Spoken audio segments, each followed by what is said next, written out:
Orang berhati lembut itu gampang tersentuh hatinya.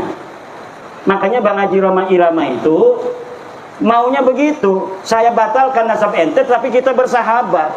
Yang biasanya minjemin marawis, ya kita minjeman lagi. Yang biasanya kita ngobrol, kita tetap ngobrol. Yang biasanya kita ini adalah kerja bareng, kita kerja bareng. Yang biasanya bisnis bareng, kita bisnis bareng. Yang udah kagol punya mantu Balawi, nggak apa-apa, jangan suruh cerai. Kita hanya tidak percaya mereka cucu Nabi. Bukan berarti kita memutuskan segalanya. Itu memang yang diungkapkan oleh Bang Haji. Tapi ini hanya framing-framing saja. Ada Rhoma Irama nangis sama Habib di framing, Rhoma Irama tobat. Rhoma Irama itu memang beliau itu wataknya begitu, itu watak orang Banten. Beliau ini kan masih keturunan Sultan Agung Tirtayasa. Orangnya kalau ditantang galak, tapi kalau dilembutin nangis. Itu ciri-ciri keturunan Sultan Banten. Jadi kalau ditantang-tantang, ya makin galak. Tapi kalau misalnya tersentuh hatinya, jangankan lagi masalah yang besar, masalah kecil aja ngobrol begini ini bisa nangis kalau orang Banten. Ini kalau umpamanya lebaran itu ya enggak salah-salah banget rasanya kemarin, tapi nangis semua kalau kita salaman itu sama keluarga. Ada sepupu saya kalau jadi imam ngegerung-gerung, kalau ngobrol tersentuh sedikit ngobrol langsung nangis. Kemarin itu Rhoma itu Raja Dangdut terharu, dia diundang oleh LDNU. Dia tidak tahu kalau ada Habib di situ. Diundang oleh LDNU untuk memberikan kisah bagaimana dakwah beliau dengan musik. Nggak tahu kalau ada Habib. Nah ternyata Habibnya nggak marah. Kan Rhoma Irama itu setelah beliau mengundang saya dicaci maki oleh Habib-Habib. Kata Rhoma Irama, saya tidak percaya ente itu cucu Nabi, tapi bukan memutuskan persahabatan. Kita tetap sahabat. Beliau ini sahabatnya Rizik Syihab. Beliau ini sahabatnya para kabib-kabib. Saya hanya tidak percaya kamu cucu Nabi saja. Kalau berteman kita biasa. Wong namanya mengakui cucu Nabi atau bukan itu bukan rukun iman kok. Saya hanya tidak percaya kamu cucu Nabi, tapi kita tetap bersahabat. Tetapi Rizik Syihab nggak mau, malah mencaci maki. Bahar Smith malah mencaci maki. Nah ketika ada Habib itu di PBNU yang hadir, baik sekali adabnya, terharu itu. Bang Haji Rhoma Irama terharu nangis. Karena beliau, saya kan pernah beberapa kali ngobrol. Ya kadang-kadang ngobrol sama saya nangis juga.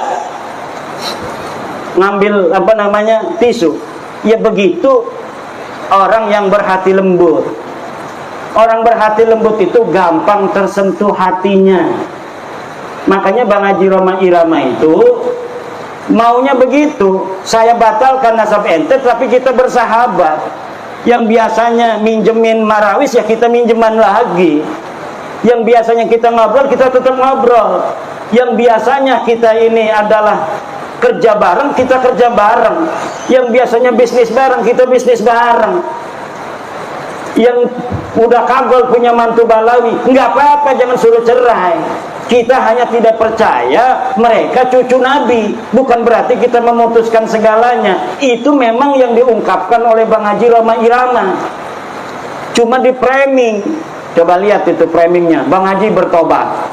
Dengerin apa yang diomongin Bang Haji. Apa benar dia ngomong bahwa Balawi sekarang cucu Nabi? Tidak ada. Itu hanya framing-framing. Karena Bang Haji Rhoma Irama pengennya begitu. Saya batalin itu nasab ente, bukan berarti kita bermusuhan, karena memang tidak ada dalilnya.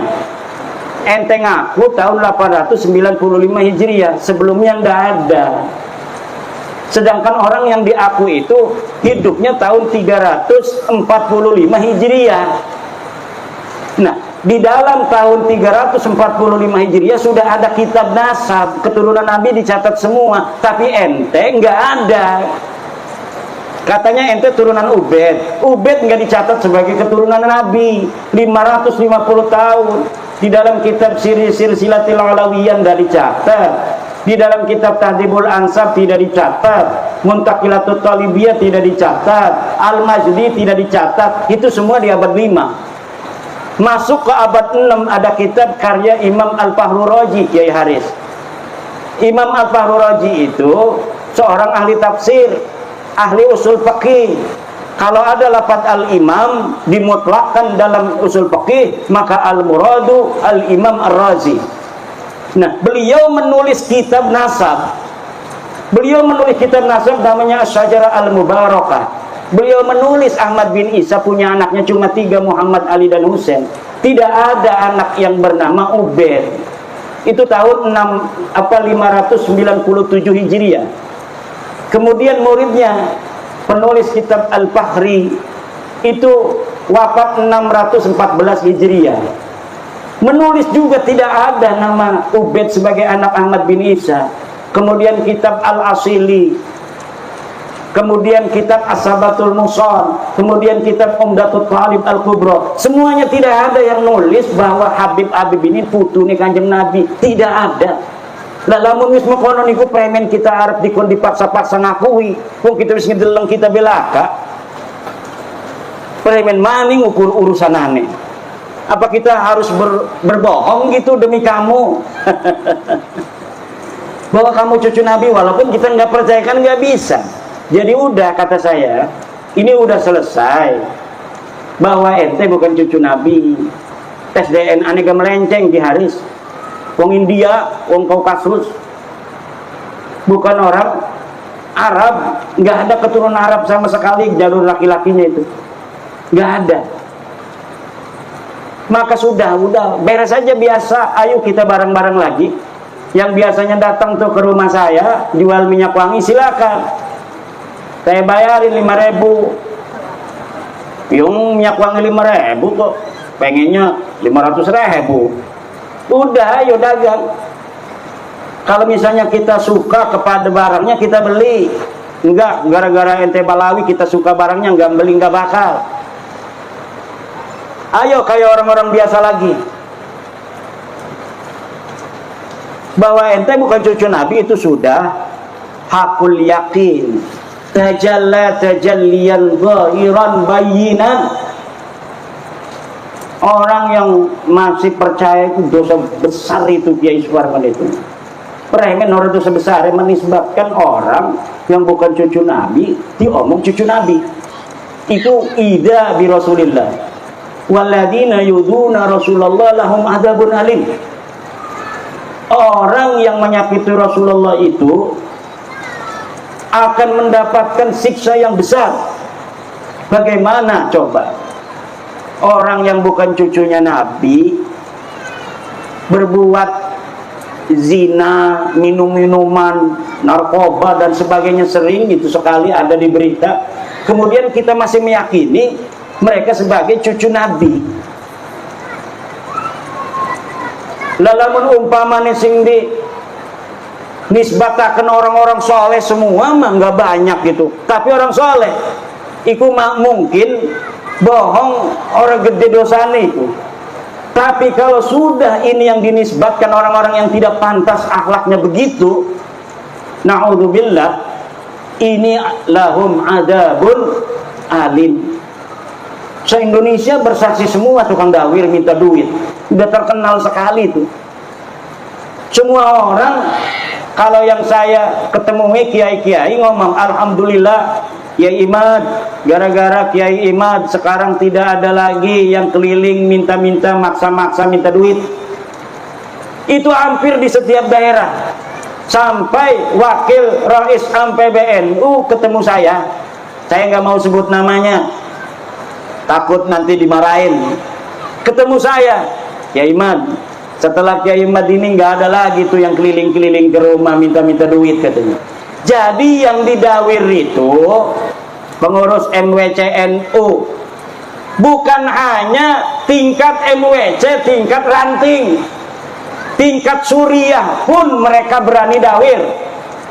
Suriah, PBNU berani didawir sebelum bab nasab ini. Sampai-sampai itu Rais Surya PWNU Jawa Tengah, Kiai Sodakoh, saya pernah lihat di YouTube-nya. Saya kangen nama Habib, katanya beberapa tahun ini nggak ke rumah-rumah saya. Saya pernah lihat YouTube-nya itu. Nah ini jadi bukan kiai-kiai kampung aja yang didawir Kiai Parman, sampai kiai PWNU, kiai PBNU itu juga kena dawir.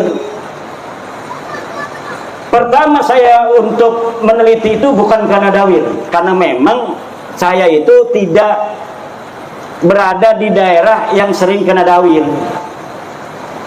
Di daerah saya itu memang tidak kayak di daerah lain. Habib ada, ke rumah saya juga ada, tapi nggak berani maksa gitu. Nah kalau saya dapat cerita di Banyumas, di Kebumen, itu maksa. Makanya kiai-kiai cerita. Nah saya itu meneliti nasab mereka bukan karena dawirnya, tapi karena kesombongan akhlaknya kepada kiai-kiai kampung, kepada kiai-kiai Nusantara. Ini yang membuat saya kemudian meneliti nasab mereka, dan ternyata sudah jelas bahwa mereka bukan keturunan baginda Nabi besar Muhammad sallallahu alaihi wasallam. Yai, udah setengah 12, ke Bandar Lampung 2 jam. Besok kita ada acara lagi yang mau ikut dialog. Nah kalau dialog itu nanti tanya jawab. Kalau tanya jawab enak kan? Ada, biasanya bukan hanya bertanya itu Kiai, ada yang curhat. Makanya nanti direkam itu yang curhat-curhat, untuk pembelajaran bagi masyarakat luas, bahwa inilah yang terjadi selama ini yang tidak diketahui mungkin oleh pemerintah.